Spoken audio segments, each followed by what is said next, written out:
की जय, राधे कृष्णा की जय, मुरली वाले कन्हैया तेरी जय जय जय, बंसी वाले कन्हैया तेरी जय जय जय, कृष्ण राधे की जय, राधे कृष्णा की जय, कृष्ण राधे की जय, राधे कृष्णा की जय, बंसी वाले कन्हैया तेरी जय जय जय, बंसी वाले कन्हैया तेरी जय जय जय।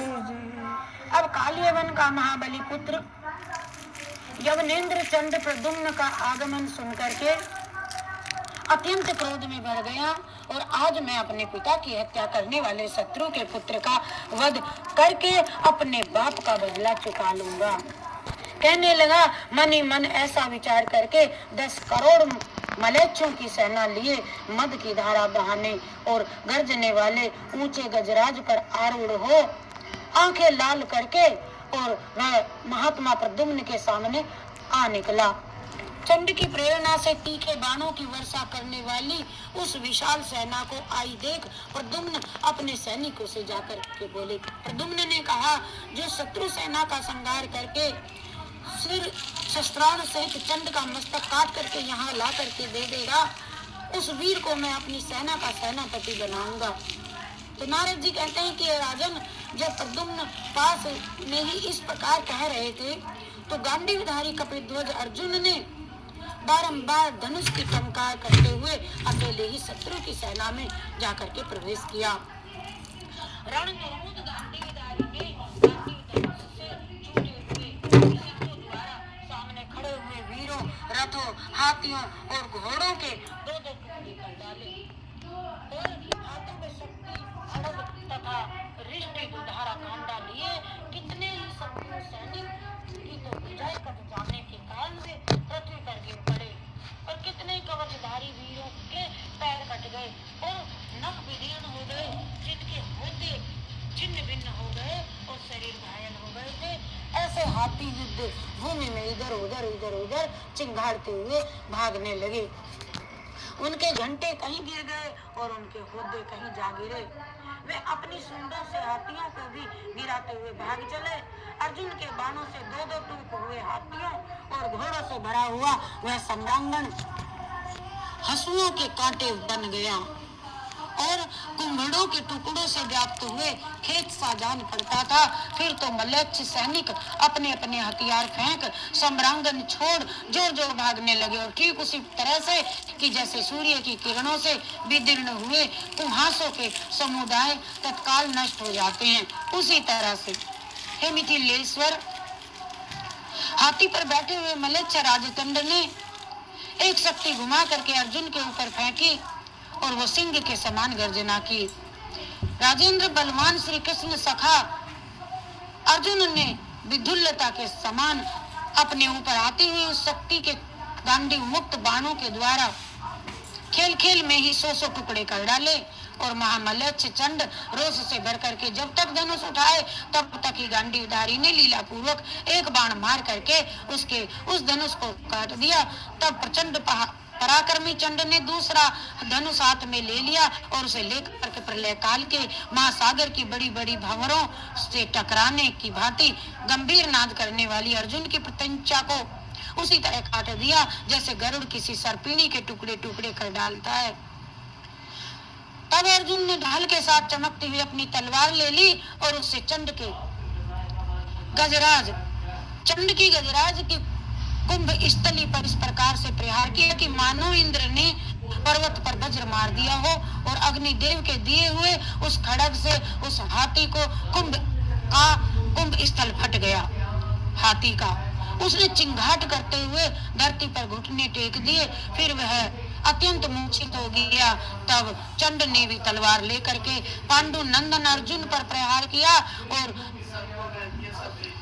परंतु कुरुकुल तिलक अर्जुन ने उनके खड़ग को ढाल पर रोक करके उसके ऊपर अपनी तलवार से वार किया और इससे चंड का सिर स्थान सहित मस्तक धड़ से अलग हो गया और तदंतर अर्जुन ने अपने धनुष पर प्रत्यंचा चढ़ाई और चंड के मस्तक को बाण रख करके उसे धनुष पर खींच करके चलाया और प्रद्युम्न की सेना के ऊपर फेंक दिया।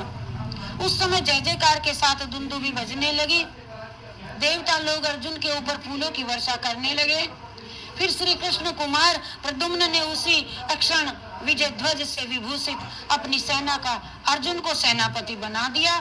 और उस समय यादव सेना के मुख्य वीरों ने हाथ में श्वेत चमर लेकर के आदि लेकर के कपिध्वज अर्जुन के ऊपर चमर डुलाने लगे, हवा करने लगे।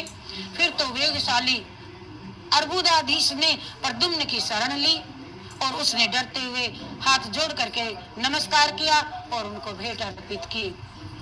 मोरंग के राजा मंदहास ने भयभीत हो महात्मा प्रद्युम्न को 10 लाख घोड़े दे करके नमस्कार किया। इस प्रकार भरतखंड पर विजय पा करके यदुकुल तिलक श्री कृष्ण कुमार ने हिमाचल को दक्षिण दिशा में करके पूर्वोत्तर दिशा की ओर प्रस्थान किया। बोलिए जय श्री कृष्णचंद्र भगवान की जय। कृष्ण राधे की जय, राधे कृष्णा की जय, कृष्ण राधे की जय, राधे कृष्णा की जय। मुरली वाले कन्हैया तेरी जय हो, बंसी वाले कन्हैया तेरी जय जय जय। कृष्ण राधे की जय, राधे कृष्णा की जय, कृष्ण राधे की जय, राधे कृष्णा की जय। मुरली वाले कन्हैया सांवरिया तेरी जय जय जय। ओ बंसी वाले कन्हैया तेरी जय जय जय। इस प्रकार श्री गर्ग संगीता के विश्वजित खंड के अंतर्गत नारद बहुलास्व संवाद में बहुदिग्विजय नामक 22वां अध्याय। अब 23वां अध्याय यादव सेना का बाणासुर से भेंट लेकर के अलकापुरी को प्रस्थान और तथा यादवों को और उनके यक्षों के साथ में युद्ध, यादवों का और यक्षों का युद्ध। नारद जी कहते हैं कि ये राजन नदी नदों और समुद्रों ने भी सेनापति महात्मा प्रद्युम्न को उनके तेज से धर्षित हो रथ निकलने के लिए मार्ग दे दिया। नदियों को प्रद्युम्न को उसके तेज के घर्षित को रथ निकलने के लिए मार्ग दे दिया। और कैलाश पर्वत के पार्श्व भाग में बाणासुर का निवास है। शोणितपुर स्थान था। वहां श्रेष्ठ मानव वीर यादवेंद्र प्रद्युम्न गए और यदुवंशियों को पुनः आया देख बाणासुर को बड़ा क्रोध हुआ। उसने 12 अक्षौहिणी सेना के द्वारा उनके साथ युद्ध करने का विचार किया। इसी समय त्रिशूलधारी साक्षात पुराण पुरुषोत्तम महेश्वर देव नंदी वृषभ पर आरूढ़ हो और हिमाचल पुत्री उमा के साथ में बाणासुर के पास में आए और बोले। शिव ने कहा कि हे असुर राज, साक्षात परिपूर्णतम भगवान श्री कृष्ण स्वयं असंख्य ब्रह्मांडों के अधिपति, गोलोक के स्वामी तथा परात्पर परमात्मा हैं और हम तीनों ब्रह्मा और विष्णु और शिव उन्हीं की कला हैं। शिव ने आकर के कहा, उनकी आज्ञा को सदा अपने मस्तक पर धारण करते हुए फिर तुम जैसे सामान्य कोटि के जीवों की तो बात ही क्या है। उन्हीं के पुत्र अनिरुद्ध ने आज अनिरुद्ध को तुमने बांध लिया था, जिसके कारण उन्होंने अपने प्रभाव से संग्राम में तुम्हारी भुजाएं काट डाली। क्या उन श्री हरि को तुम नहीं जानते? उन्हें इतनी जल्दी भूल गए? अतः तुम दानवों के लिए श्री हरि के पुत्र ये तो पूजनीय है। अनिरुद्ध तो तुम्हारे दामाद ही हैं और अतः तुम्हारे लिए उनके पूजनीय होने में तो कोई संशय नहीं है। और यदि नहीं मानोगे तो अपने बल से युद्ध करो, परंतु तुम्हारे मन का युद्ध विषयक संकल्प मुझे तो व्यर्थ ही दिखाई देता है। युद्ध करो, ये तो व्यर्थ ही जाएगा। नारद जी कहते हैं, राजन, भगवान शिव के समझाने पर बाणासुर ने अनिरुद्ध को बुला करके उनका पूजन किया और बहुत सारा दहेज भी दिया। और फिर सेना सहित प्रद्युम्न को बंधु के समान सादर पूजन करके महाबाहु बाण ने उन महात्मा को 10,000 हाथी, 5 लाख रथ तथा 1 करोड़ घोड़े भेंट में दिए। महाराज, तदंतर धनुर्धर श्री कृष्ण कुमार प्रद्युम्न अपने यादव सैनिकों के साथ गुह्यकों यक्षों के मंडिल अलकापुरी को चले गए। नंदा और अलकनंदा ये दोनों गंगाएं परीखा खाई की भांति उस पुरी को घेरे हुए थी और वहां वे दोनों नदियां रत्नों की बनी हुई सीढ़ियों से युक्त थी। वह पुरी यक्ष बंधुओं से सुशोभित है और विद्याधरों और किन्नरों की सुंदरियां तथा सब ओर से उनकी मनोहरता को बढ़ाती हैं। दिव्य नाग कन्याओं से सुशोभित भोगवती पुरी की भांति गुह्य कन्याओं ने अलकापुरी की शोभा हो रही थी। कन्याओं से हे नरसेश्वर कुबेर ने प्रद्युम्न को भेंट नहीं दी, क्योंकि यद्यपि वे श्री हरि के प्रभाव को तो जानते ही थे, तथापि उन्होंने रुद्र संगीता अनिरुद्ध प्रद्युम्न। माया का बल इतना अद्भुत है, मैं लोकपाल हूँ, इस अज्ञान से वे सदा मोहित रहते थे।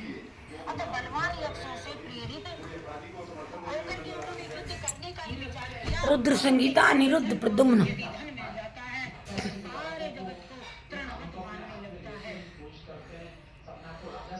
फिर जो भूतल पर नवनिधियों के अधिपति हों, उनके अहंकार का क्या वर्णन हो सकता है। हे मानव, उसी समय कुबेर का भेजा हुआ दूत हेम मुकुट प्रद्युम्न के पास आकर के सभा में मस्तक झुका करके उनसे आकर के इस प्रकार बोला। हेमकुट ने कहा, राजन यदुकुल तिलक अलकापुरी के स्वामी, धन के अधीश्वर लोकपाल राज कुबेर ने जो संदेश दिया है उसे आप सुनिए। जैसे स्वर्ग लोक में प्रभु इंद्र देवताओं के राजा कहे गए हैं, उसी प्रकार भूतल पर एकमात्र मैं ही राजाओं का स्वामी अधिराज होने के कारण राज कहा गया हूँ। यद्यपि मेरा धर्मशील स्वभाव मनुष्य के ही जैसा समान है, मनुष्य के ही समान है, तथापि भूतल पर राजाओं ने सदा मेरा पूजन किया है। इसीलिए उग्रसेन को ही मुझे उत्तम भेंट देनी चाहिए। मैं भेंट लेने का अधिकारी नहीं हूँ, अर्थात देने का भी नहीं। इसीलिए मैं यदुराज उग्रसेन को कदापि भेंट नहीं दूंगा, और यदि तुम नहीं मानोगे तो युद्ध करूंगा तुमसे, इसमें कोई संशय नहीं।